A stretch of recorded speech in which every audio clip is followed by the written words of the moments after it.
Hello defence aspirant, आज की video में हम देखेंगे एक एसी यानी हेड कांस्टेबल का सैलरी कितने होता है, चाहे वो सीएपीएफ में कहीं भी काम कर रहा हो यानी सेंट्रल आर्म्ड पुलिस फोर्सेस में कहीं भी काम कर रहा हो। आपने बहुत सारे पोस्ट देखा होगा, सीएपीएफ, एसी, मिनिस्ट्रियल।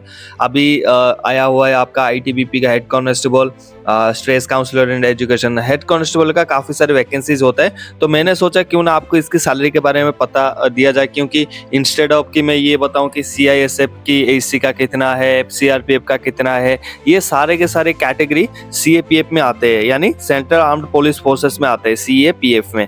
ठीक है, तो इनके सैलरी लगभग सेम ही होता है, मतलब सेम ही होता है, लगभग नहीं सेम ही होता है, इसमें कुछ ऊपर नीचे नहीं होता, क्योंकि रैंक वाइज सैलरी होता है डिफेंस फोर्सेस में, आपको पता है। तो यहाँ पर देखिए, मैं ये जो पीडीएफ आपको थोड़ा यहाँ पर बेसिक पे आपका क्लियर करना चाहूँगा, बिल्कुल, क्योंकि जो बेसिक पे होता है वो काफ़ी इंपॉर्टेंट होता है, प्लेयर करता है आपकी सैलरी स्लिप में।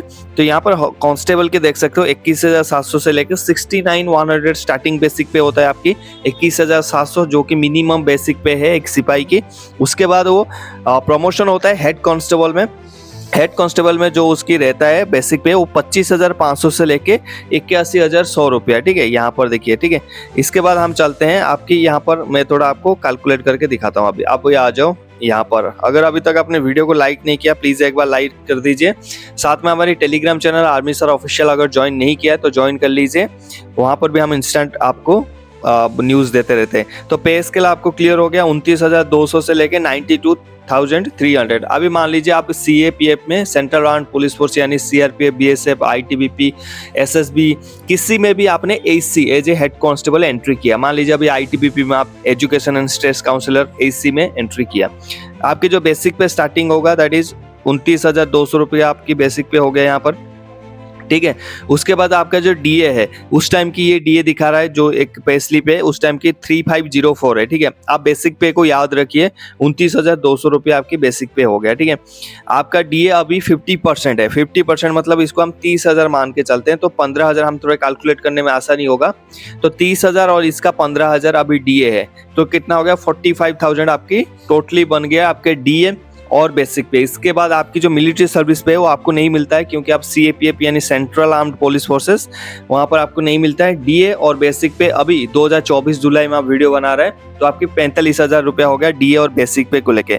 उसके बाद आपका टीए मिलता है, डीए के बाद टीए यानी ट्रैवल अलाउंसेस। ट्रैवल अलाउंसेस इसलिए मिलता है जब आप अपने घर से अपनी ड्यूटी स्टेशन पे जाते हो, मतलब जहाँ पर आप रहते हो, और वहाँ से लेके आप ड्यूटी जहाँ करते हो वहाँ तक जाने के लिए जो 1-1.5 किलोमीटर, 2 किलोमीटर, 500 मीटर का जगह होता है, उसके लिए गवर्नमेंट आपको पे करता है पेट्रोल का खर्चा। आपकी गाड़ी में पेट्रोल डालेगा तभी तो आप जाओगे ना, उसके लिए गवर्नमेंट आपको ट्रैवल अलाउंस देता है। तो ट्रैवल अलाउंस के लिए आपका सिटीज़ में, अगर मतलब एक सिटी है जैसे कि दिल्ली हो गया, मुंबई हो गया, जो क्लास 1 सिटी है, बैंगलोर हो गया, कोलकाता हो गया, यहाँ पर क्या आपको 3,600 रुपया मिलता है। कितना? 3,600 रुपया। और अदर सिटी में थोड़ा सा उसके, और उसके अलावा कितने भी सिटी हो जाए उसमें 1,800 रुपया मिलता है। जो क्लास 1 सिटी उसमें 3,600, क्लास 1 में देखियो 5-6 सिटी आता है, कोलकाता, बैंगलोर, दिल्ली हो गया, मुंबई हो गया, उसका चंडीगढ़ हो गया, ऐसे करके बैंगलोर हो गया, 5-6 सिटी, मैक्सिमम 7-8 सिटी ही आएंगे। उसके बाद बाकी का 1,800 रुपया आपको वहाँ पर मिलता है। ठीक है, उसके बाद आ जाओ house rent allowances, HRA. HRA आपको इसलिए मिलता है कि आप जहाँ पर रहते हो वहाँ पर एकोमोडेशन लेके रहते हो, तो वहाँ पर आपको एचआरए मिलता है, हाउस रेंट अलाउंसेस मिलता है आपको।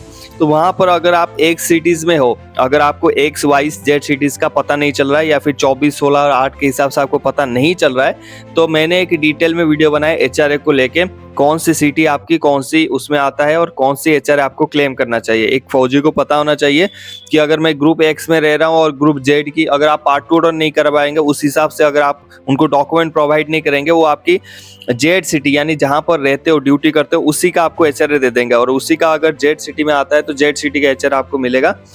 यहाँ पर थोड़ा सा आपको इनिशिएटिव लेना पड़ेगा। आप कहाँ घर में अगर एचआरए लेना चाहते हो, आपके घर कोई एक सिटी में, जैसे मान लीजिए आप ड्यूटी कर रहे हो जम्मू में, आपके घर है दिल्ली में, तो दिल्ली में आपको एचआरए लेना चाहिए, क्योंकि जम्मू का जो एचआरए है वो 8% है आपकी बेसिक पे का, और जो आपका एचआरए है एक सिटी दिल्ली का वो 24% है। तो 8 और 24 में बहुत अंतर है, देख सकते हैं आप यहाँ पर देखिए, क्योंकि ये आपका हक है, कोई फ्री का पैसा नहीं है, गवर्नमेंट आपको पे कर रहा है। अगर आप अपनी स्टेशन के हिसाब से लेना चाहते हैं, आप जहाँ ड्यूटी करें, देखिए 2336 रुपये आपको मिलेगा हर महीना।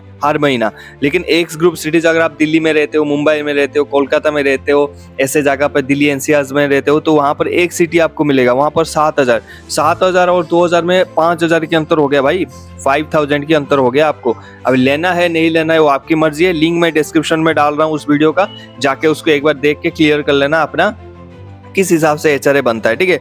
तो अगर यहाँ पर देखिए 45,000 वो कंफर्म आपका हो गया था, उसके बाद 2,000 इसका ऐड कर लो आपका टीए का, ट्रैवलिंग अलाउंसेस, तो आपका हो गया 47,000 हो गया। ये याद रखना 47,000 हो गया। अब मान लीजिए यहाँ पर आप खुद कैलकुलेट कर लो आपके घर कौन सी सिटी में आता है। अगर आपको नहीं पता चल रहा है फिर भी आप कमेंट कर सकते हैं, पहले वो वीडियो देख लेना जो लिंक में डाला हूँ, उसके बाद आप कमेंट कर लेना, मैं आपको एरिया वाइज आपको बता दूंगा आपका ये सिटीज में आता है, आपको इसका एचआरए क्लेम करना चाहिए, ठीक है। मेनली 3 सिटीज होते हैं, XYZ, और ये यहाँ पर दिया है, ये बेसिक पे का आपका 24% फॉर X, 16% फॉर Y, और Z सिटीज के लिए 8% आपको मिलता है एचआरए, हाउस रेंट अलाउंसेस, ठीक है। तो यहाँ पर अगर मैं मान लेता हूँ हम बीच वाला लेके चलते हैं, तो 4,672, मतलब हम Y सिटी में आते हैं मान लीजिए, तो तकरीबन हम वाई सिटी में ही आते हैं, दिल्ली मुंबई से कम ही होते हैं, तो वाई सिटी में हम 4672 इसमें ऐड कर लेंगे, ठीक है। तो हमारा हो गया था कितना 47,000 हो गया था, और यहाँ पर बेसिक पे हम 30,000 लिए थे, वहाँ से 1,000 कम कर लेंगे अभी, तो इसको हम 3500 रुपया कैलकुलेट कर लेते हैं, ठीक है, 3500, ठीक है। तो यहाँ पर आपका हो गया 50,500 रुपया आपका हो गया, 50,000 क्रॉस कर गया, ठीक है, ये याद रखना, 50,500 आपका हो गया। उसके बाद आपकी कॉन्वॉय अलाउंस आपको मिलता है, कहीं पर भी आप जाते हो तो उसकी कॉन्वॉय, ऑन ड्यूटी जाते हो, जो ट्रैवलिंग अलाउंस मिलता है वो घर से आने के लिए ओनली मिलता है और घर को जाने के लिए ओनली मिलता है, आपके क्वार्टर तक, क्वार्टर से यहाँ तक। कॉन्वॉय अगर कहीं भी जाते हो, आप पेट्रोलिंग में जाते हो या खाने खुने का, जैसे कहीं ड्यूटी पड़ गया आपको, वहाँ पर आपको 500 से 700 रुपया मिलता है, ठीक है। देखिए यहाँ पर आपका हो गया 50,500, और ये जो कन्वे अलाउंस ये तो डिपेंड करेगा ना आप किस दिन जा रहे हो, अगर दिल्ली जा रहे हो तो दिल्ली मिलेगा, अगर 10 दिन गए तो 10 दिन मिलेगा। उसके बाद ना आपको मिलता है रेशन अलाउंसेस मिलता है, रेशन अलाउंसेस आपको तकरीबन 4,000 रुपीज मिलता है पर मंथ। यहाँ पर क्या होता है, जो आर्मी नेवी एयर फोर्स में राशन उनको इशू होता है, उनके फ्री खाना खुना होता है, लेकिन आपका फ्री नहीं होता, आप गवर्नमेंट आपको पे करता है 4,000 रुपीज़ आपका हिसाब से, वहाँ पर मेसिंग चलता है। तो यहाँ पर ये सैलरी को हम माइनस कर सकते हैं, क्योंकि ये तो हमें मिलता है लेकिन वो खाने में चला जाएगा। और टोटली अगर हम बात करें तो 50,500 आपकी यहाँ पर सैलरी बनेगा। और कुछ अगर आप कॉन्वॉय वगैरह ड्यूटी कर रहे हैं कन्वेंट वहाँ पर, तो मान लीजिए हम थोड़ा 500 रुपया या फिर 2,000 ऐड कर सकते हैं, वो एक्सेप्शनली केस है, हम इसको तकरीबन 50,500 लेके चलते हैं, ठीक है। बाकी ये छोड़ देते हैं, ये आपकी एक्स्ट्रा है। अब मान लीजिए कि मैं एक एससी हूँ और मैं पोस्टेड हूँ कहाँ पर, कश्मीर में पोस्टेड हूँ, ठीक है, तो वहाँ पर मेरे को एक्स्ट्रा सैलरी मिलेगा। कैसे मिलेगा, देखिए कश्मीर का जो रिस्क अलाउंस है वो 17,300 है, या फिर ऊपर और थोड़ा ऊपर जाओगे आपके हाई एल्टीट्यूड जुड़ जाएगा तो 25,000 है, कहीं 30,000 है। तो यहाँ पर डिपेंड करेगा आपकी पोस्टिंग कहाँ है। अगर वहाँ पर एक्स्ट्रा अलाउंसेस मिलता है तो आपको बिल्कुल एक्स्ट्रा अलाउंसेस वहाँ पर मिलेगा। मान लीजिए मेरा 50,000 ये सैलरी हो गया, और मैं जहाँ पर हूँ कश्मीर में हूँ, ऐसे जगह पर जहाँ पर 20,000 की रिस्क एंड हार्डशिप अलाउंसेस है, वहाँ पर गवर्नमेंट पे करता है, क्योंकि आप डेंजर एरिया में पोस्टेड होते हो।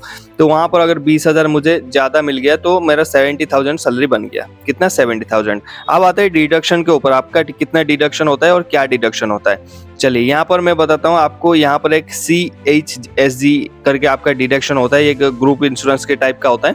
तो यहाँ पर आपका वो 250 का आसपास डिडक्शन होता है। पेंशन कंट्रीब्यूशन जो आपका NPS होता है ये 2678 है, लेकिन यहाँ पर क्या है, ये अभी बढ़ा दिया गया, तकरीबन 5,000 के आसपास आपका डिडक्शन होता है। तो यहाँ पर ये अप्रोक्स डिडक्शन दिया है आपको पर मंथ 5,000 से लेके 6,000 आपकी डिडक्शन होता है। अगर हम मान भी लेते हैं 50,000 हमारी सैलरी बना है, 5,000 डिडक्शन हुआ, तो तकरीबन आपका कितना बनेगा, यहाँ पर 45,000 सैलरी बनेगा। कितना, 45,000 सैलरी बनेगा। अब यहाँ पर इसके ऊपर क्या टैक्स लगेगा, बिल्कुल नहीं लगेगा, क्योंकि 45,000 के ऊपर टैक्स नहीं लगेगा। और अगर लग भी जाए टैक्स लग जाए तो आप साल में लास्ट में, जैसे आपकी फॉर्म 16 आ जाता है या फिर 26A फॉर्म आ सकता है, आप ITR फाइल कर सकते हो, इनकम टैक्स रिटर्न, जितने भी काटा मतलब आपके डिडक्ट होता है और आपको रिटर्न कर देता है। देयर इज नो प्रॉब्लम, उसमें रिलैक्स रहिए। तो आपका तकरीबन गाइस 50,000 आपकी सैलरी और 45,000 आपके हाथ में आएगा पर मंथ। अब ये डिपेंड करेगा कि आपके प्रमोशन कितना जल्दी हो रहा है। जैसे जैसे प्रमोट होगे फिर आपकी बेसिक पे चेंज होगा, और बीच में क्या है, आपकी बेसिक पे भी इंक्रीमेंट होता रहेगा। जैसे ये 25,000 कितना 29,000 कितना है, 29,200 है, आपकी बेसिक पे, तो यहाँ से हर साल 2% का आपका बेसिक पे बढ़ेगा, साथ में बेसिक पे बढ़ेगा। तो यहाँ पर आपकी जो डीए है वो भी आपको पता है साल में 2 बार डीए भी बढ़ता है, तो तकरीबन आपकी पेमेंट बढ़ता ही जाएगा। और जब तक आप यहाँ पर एएसआई रैंक में पहुंचोगे तब तक 70,000 की आपका सैलरी हो जाएगा। फिर जैसे जैसे आप बढ़ते जाएंगे ऐसे ऐसे आपकी सैलरी बढ़ते जाएगा एसी में, और ये आगे ऐसे ही बढ़ता जाएगा, जब आप प्रमोशन लेंगे और बढ़ता जाएगा। ठीक है, इसके बारे में और कुछ भी डाउट है आप नीचे कमेंट करिए। बाकी मिलते हैं नेक्स्ट टॉपिक में। जय हिंद।